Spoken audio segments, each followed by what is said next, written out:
नमस्कार दोस्तों, हाल ही में हुई बिहार इलेक्शंस शायद से देश के इतिहास की अभी तक की सबसे अनफेयर इलेक्शंस थी। जिस लेवल की हेराफेरी, जिस लेवल की इलेक्टोरल मैनिपुलेशन यहां पर हुई, उसे जानकर आपके होश उड़ जाएंगे।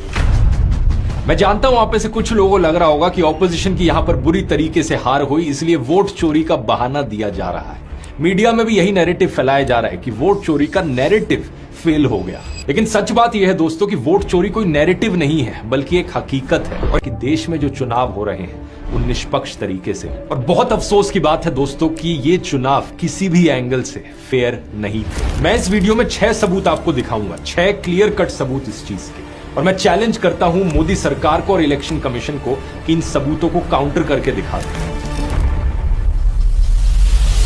इलेक्टोरल मैनिपुलेशन का पहला और सबसे बड़ा सबूत है 10,000 रुपए का किस्सा। बिहार में फर्स्ट फेज के चुनाव से सिर्फ 6 दिन पहले 31 अक्टूबर को और सेकंड फेज के चुनाव से 4 दिन पहले 7 नवंबर को बिहार की महिलाओं के अकाउंट में 10-10 हजार रुपए ट्रांसफर किए गए। मेरी राय में और बहुत से और लोगों की राय में यह सीधे तौर पर लीगलाइज्ड ब्राइबरी थी और इससे वोटर को इन्फ्लुएंस किया गया। कहा गया कि स्मॉल बिजनेस शुरू करने के लिए हर परिवार की एक महिला को 10,000 रुपए दिए जाएंगे। इस स्कीम में कुल 1,25,00,000 महिलाओं को 10,000 रुपए दिए गए। इसके साथ ही 6 महीने बाद इन महिलाओं को बाद में 2 लाख रुपए तक की मदद देने का वादा भी किया गया। इस स्कीम का फायदा उठाने के लिए महिलाओं को जीविका सेल्फ हेल्प ग्रुप से जुड़ना था और इन ग्रुप से जुड़ी महिलाओं को जीविका दीदी कहा गया। अब ऊपर से देखोगे ये एक वेलफेयर स्कीम है और सिर्फ इसे इस स्कीम के तौर पर देखा जाए तो मैं इसका विरोध नहीं करता हूं, बिल्कुल भी नहीं करता हूं। छोटे बिजनेसेस को स्टार्ट करने के लिए इस तरीके से पैसे दिए जाना कई बार काफी इफेक्टिव रहता है, लेकिन प्रॉब्लम थी यहां पर इसकी टाइमिंग और जिस तरीके से इसे इंप्लीमेंट किया गया। इस स्कीम को चुनाव से ठीक पहले सितंबर में लाया गया और चुनाव के दौरान भी महिलाओं को पैसे दिए गए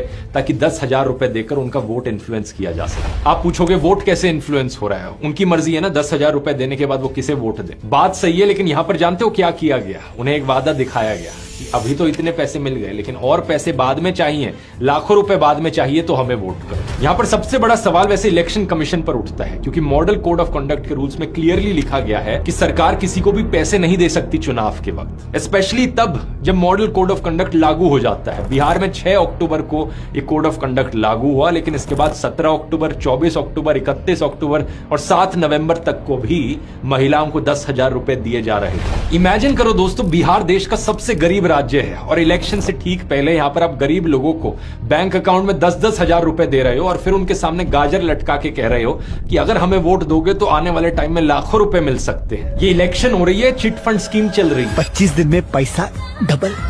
25 दिन में पैसा डबल। इंटरेस्टिंग चीज यह है दोस्तों कि अगर अपने देश का इतिहास देखोगे, जब भी स्टेट गवर्नमेंट्स ने ऐसा कुछ करने की कोशिश